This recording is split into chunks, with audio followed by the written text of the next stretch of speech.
Prezident Gruziyaga boradi. O'zbekiston aholisi 39 milliondan oshdi. Shuningdek, futbol bo'yicha jahon chempionati xabarlari bilan O'zbekiston Milliy axborot agentligida kunning qisqa xabarlari dasturi. Assalomu alaykum. O'zbekiston Respublikasi Prezidenti Shavkat Mirziyoyev Gruziya bosh vaziri Irakliy Kabaxidzening taklifiga binoan 2-3 iyul kunlari davlat tashrifi bilan ushbu mamlakatda bo'ladi.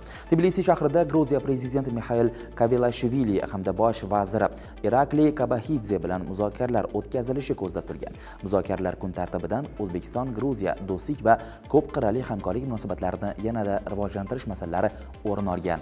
Poytaxtimizda Milliy statistika qo'mitasi tomonidan aholi va qishloq xo'jaligini ro'yxatga olish tadbirining dastlabki natijalariga bag'ishlangan konferensiya bo'lib o'tdi. Unda mamlakatimiz tarixida ilk bor o'tkazilgan aholi va qishloq xo'jaligini ro'yxatga olish tadbirining dastlabki natijalari taqdim etildi. Tadbirda ro'yxatga olish jarayonlarining dastlabki natijalari, unda qo'llanilgan metodologik yondashuvlar, raqamli texnologiyalardan foydalanish tajribasi, to'plangan ma'lumotlardan davlat dasturlari va strategik qarorlarni ishlab chiqishda foydalanish masalalari yuzasidan axborot berildi.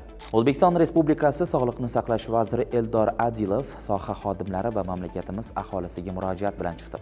Murojaatda tizimda korrupsiyaga qarshi kurashish, ochiqlik va shaffoflikni ta'minlash borasida amalga oshirilayotgan islohotlar hamda istiqboldagi rejalar atroficha bayon etilgan.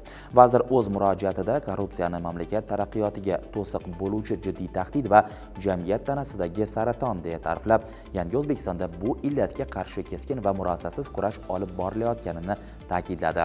Oliy Majlisning inson huquqlari bo'yicha vakili ombudsman fuqarolarning murojaatlari asosida ularning haq-huquqlarini himoya qilishga qaratilgan e'tiborni kuchaytirmoqda.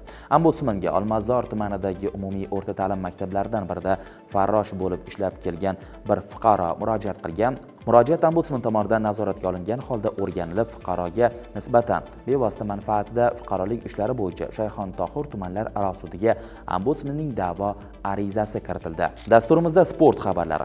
Islom Karimov nomidagi Toshkent xalqaro aeroportida okean orti mamlakatlarida davom etayotgan jahon chempionatida ishtirok etgan futbol bo'yicha O'zbekiston milliy terma jamoasi a'zolarini tantanali kutib olish marosimi bo'lib o'tdi. Mamlakatimiz sharafini himoya qilgan futbolchilarni hukumat a'zolari, sport va futbol mutasaddilari, minglab muxlislar, jamoatchilik vakillari samimiy qarshiladi. 2026-yilgi jahon chempionatida play-off bahslari davom etmoqda.